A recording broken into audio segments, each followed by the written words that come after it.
वालेकुम दोस्तों। तो कैसे हैं आप लोग? दोस्तों, आपको बहुत ज़्यादा मुबारक पेश करना चाहूँगा क्योंकि हमने चैप्टर नंबर 3 कंप्लीट कर लिया है और आपको बहुत ज़्यादा मुबारक हो। अब हम चैप्टर नंबर 4 की जानिब बढ़ेंगे, लेकिन उससे पहले हम chapter number 1, chapter number 2 and chapter number 3 का रिव्यू करेंगे और फिर चैप्टर नंबर 4 का ओवरव्यू करेंगे। यानी कि सबसे पहले रिव्यू होगा और फिर चैप्टर नंबर 4 का ओवरव्यू होगा। रिव्यू क्यों होगा? क्योंकि हम जान पाएंगे कि हम क्या कर चुके हैं। ओवरव्यू क्यों होगा? क्योंकि हम ये जानेंगे कि what we are going to do, हम क्या करने जा रहे हैं। तो चलिए शुरू करते हैं इसका। अब यहाँ पे आप जैसे कि देख सकते हैं, यहाँ आपके सामने ब्रीफ कंटेंट्स यहाँ पे शो हो रहे हैं। तो यहाँ पे हम देखेंगे, हमने chapter number 1 the nature of accounting किया है। इंट्रोडक्शन वाले सेगमेंट में हम यहाँ पर मौजूद हैं और उसके बाद फिर आएगा वाउचर सिस्टम, ओके, फिर दी परपेचुअल इन्वेंट्री सिस्टम, फिर C merchandise inventory adjustment and worksheet using the perpetual inventory system. नाजरीन, दो तरह के इन्वेंट्री सिस्टम इस्तेमाल होते हैं। एक को हम परपेचुअल इन्वेंट्री सिस्टम कहते हैं और दूसरा जो है वो रियल टाइम इन्वेंट्री सिस्टम होता है। तो ये सिस्टम होते हैं, इसके बारे में हम बाद में जानेंगे। लेकिन अब हम सर्विस बिजनेस के बारे में पढ़ रहे हैं। ये जो सारा इंट्रोडक्शन का सेगमेंट है, ये सिर्फ सर्विस बिजनेस को टारगेट कर रहा है। ओके, तो हम सर्विस बिजनेस को जो है वो स्टडी कर रहे हैं। हम बेसिक समझ रहे हैं अकाउंटिंग की बेस अगर आपको आ गई तो आप जो है वो बहुत ही इसमें स्ट्रॉन्ग हो जाएंगे। चैप्टर नंबर 1 हमने द नेचर ऑफ अकाउंटिंग किया। चैप्टर नंबर 2 हमने रिकॉर्डिंग बिजनेस ट्रांजैक्शन किया। चैप्टर नंबर 3 हमने starting the accounting cycle, journal, ledger, trial, balance किया। ये 3 चैप्टर्स हम कर चुके हैं। अब 4th चैप्टर है the accounting cycle continued, worksheet, financial statement and adjusting entries, ये हमने करना है।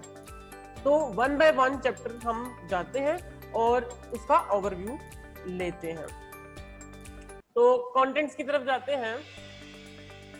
चैप्टर नंबर 0 से अगर स्टार्ट करते हैं, चैप्टर नंबर 0 में हमने इसके कैरियर के बारे में जाना, अकाउंटिंग प्रोफेशन जाना, प्रिंसिपल्स जाने कौन कौन से इसके असूल हैं, फिर उसमें सर्टिफिकेट्स जाने कि अकाउंटिंग के अंदर कौन कौन से सर्टिफिकेट मिलते हैं।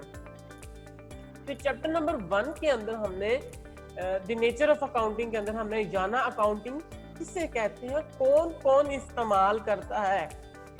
हमने फिर उसके बाद एलिमेंट्स ऑफ अकाउंटिंग देखे कि अकाउंटिंग की बेस किस चीज पर है, अकाउंटिंग किन 3 बेसिक एलिमेंट्स पर खड़ी हुई है, अकाउंटिंग किन बेसिक एलिमेंट पर खड़ी हुई है। फिर उसके बाद हमने business transactions and accounting equation जो एलिमेंट्स हैं उसका लिंक आपस में कैसे बनता है, वो आपस में कैसे लिंक कर रहे हैं, assets equal liability plus honours equity. फिर उसके बाद चैप्टर नंबर 1 जो है हमने यहाँ तक कंप्लीट किया। फिर उसके बाद हमने चैप्टर नंबर 2 जो है उसमें हमने ये पढ़ा अकाउंट किससे कहते हैं, rules of debit and credit क्या हैं। फिर उसके बाद हमने टेम्परेरी ऑनर्स इक्विटी अकाउंट्स के बारे में बात की। जो अकाउंट्स हमने पढ़ा है, टेम्परेरी ऑनर्स इक्विटी अकाउंट्स कौन कौन से होते हैं उसके बारे में हमने बात की। फिर चैप्टर नंबर 3 की जाने हम पढ़ेंगे। चैप्टर नंबर 3 में हमने कॉन्सेप्ट्स लिए हुए थे चैप्टर नंबर 1 और 2 से, हमने चैप्टर नंबर 3 के अंदर उसको अप्लाई किया। यानी हमने अकाउंटिंग साइकिल पढ़ा जिसमें 4 स्टेप थे। Number 1 step analyse transactions from source documents. Number 2 step record transaction in a journal. यानी कि अगर आसान एक लफ्ज में बोलूं, जर्नल डॉक्यूमेंट पहले हमने ट्रांजैक्शन को रिकॉर्ड करने के लिए source document, journal, ledger, trial balance. 4 step, पहले डॉक्यूमेंट लिया, किसी की इनवॉइस या परचेज इनवॉइस या सेल इनवॉइस, ये सोर्स डॉक्यूमेंट। फिर हमने जर्नल बनाया उसका, फिर लेजर, ट्रांजैक्शन, ये अकाउंटिंग साइकिल एक मुकम्मल हो गया। तो हमने यहाँ तक चैप्टर नंबर 3 तक अकाउंटिंग साइकिल को हमने स्टडी किया, जिसमें 4 स्टेप आते हैं। अब हम जो शुरू करेंगे, ये तो हो गया रिव्यू चैप्टर नंबर 1, 2 एंड 3 का। अब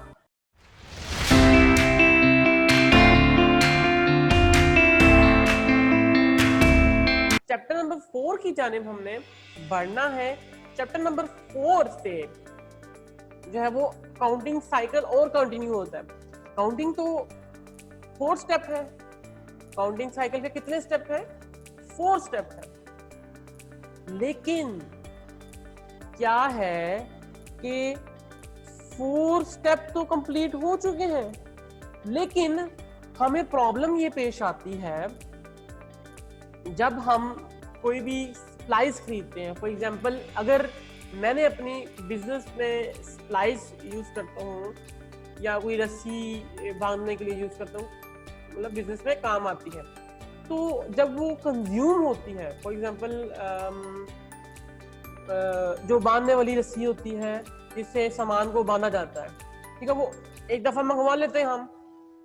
जब हम उसको रैपिंग, प्रोडक्ट को रैप करते हैं, उसकी पैकेजिंग करते हैं प्रोडक्ट की, तो उसमें यूज होता है। तो हम उसको जब कंज्यूम होता है तो हम हिसाब तो नहीं लगा सकते कि भाई इतने फीट, इतने मीटर टेप जो है वो खत्म हो चुकी है, उसका लिखो, हिसाब नहीं लगा सकते।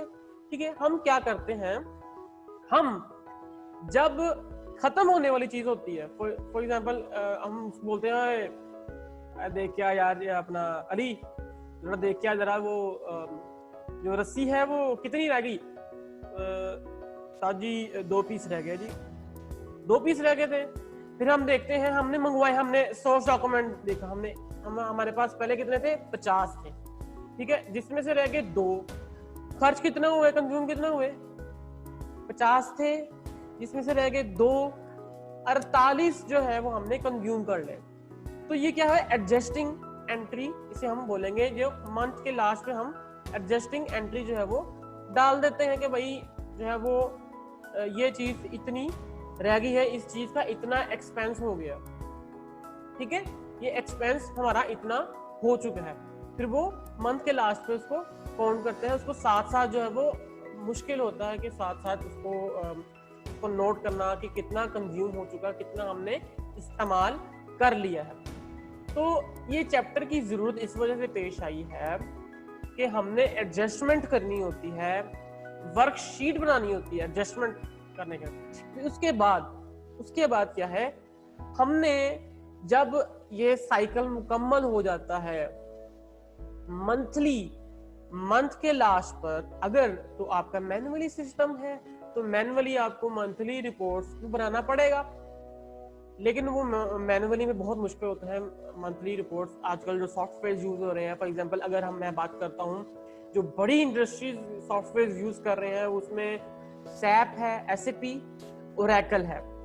तो सैप और ओरेकल जो है वो यूज हो रहा है बड़ी इंडस्ट्रीज के अंदर, सॉफ्टवेयर के अंदर काम हो रहा है। और रियल टाइम डाटा से मुराद है कि जैसे ही आप उसमें एंट्री करते हैं, डाटा को एंटर करते हैं, तो वो रिपोर्ट साथ ही बना देता है। फॉर एग्जांपल चाहे वो इनकम स्टेटमेंट हो, कोई भी स्टेटमेंट हो, कोई भी किसी भी तरह की फाइनेंशियल स्टेटमेंट हो, तो वो साथ जो है वो स्टेटमेंट को बनाता जाता है। ठीक है, तो सॉफ्टवेयर के अंदर तो ये इस तरह से हो जाता है। अब यहाँ पे रिपोर्ट्स बनती है, इनकम स्टेटमेंट रिपोर्ट्स क्यों बनती है बिजनेस की रिपोर्ट। फॉर एग्जांपल उसको आप कंपेयर करें बॉडी के साथ, बिजनेस को कंपेयर करें बॉडी के साथ। फॉर एग्जांपल अगर आपकी बॉडी में कोई खराबी है, डॉक्टर क्या कहेगा, डॉक्टर कहेगा आप अपना टेस्ट करवाएं। वो हमारा डाटा लेंगे, डाटा कैसे लेंगे, हमारा सैंपल ले सकते हैं, खून का सैंपल ले सकते हैं या किसी भी तरह वो हमारा बॉडी से डाटा लेंगे। बॉडी से डाटा आ गया उनके पास, फिर वो उस डाटा को एनालाइज करेंगे। उनके पास जो मशीनरीज होती हैं, जो भी टूल्स होते हैं, इक्विपमेंट्स होते हैं, फिर रिपोर्ट बन के आती है। रिपोर्ट में लिखा होता है कि आपकी फला चीज ज्यादा है, फला चीज कम है।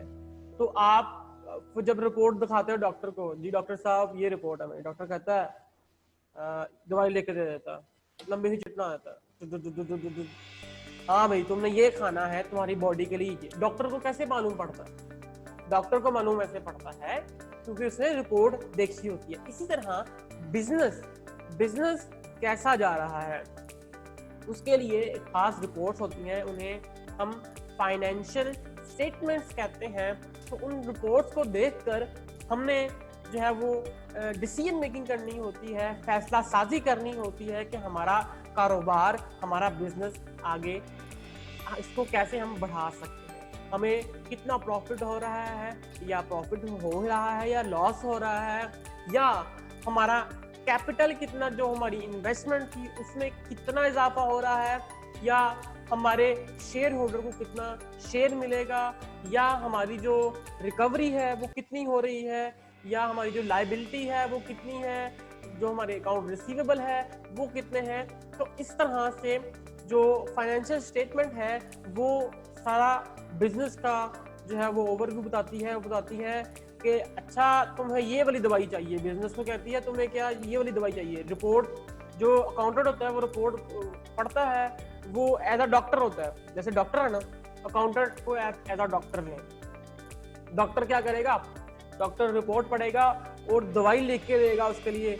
अच्छा आपको ये चीज जो है वो इस तरह से कर लेनी चाहिए, आपको ये वाला सामान जो है वो आप ज्यादा मंगवा ले, ये वाला सामान आप कम मंगवा ले, क्योंकि इस वाले सामान की डिमांड ज्यादा है, ये ज्यादा सेल हो रही है, ये कम अरसे में ज्यादा सेल हो रही है, वो इतने खास अरसे में इतनी पड़ी रहती है, तो आप ना मंगवाए। तो ये इस तरह की डिसीजन मेकिंग करनी होती है। तो यहाँ तक के लिए मैंने नंबर 1 मैंने क्या कर दिया, मैंने रिव्यू कर दिया चैप्टर नंबर 1, 2, 3 का, और चैप्टर नंबर 4 का ओवरव्यू कर दिया सॉरी ओवरव्यू कर दिया चैप्टर नंबर 4 का। तो नेक्स्ट वीडियो के अंदर हम चैप्टर नंबर 5 से स्टार्ट करेंगे। चैप्टर नंबर 4 जो है वो फुल फ्लेज जो है वो स्टार्ट हो जाएगा। तब तक के लिए अल्लाह हाफिज।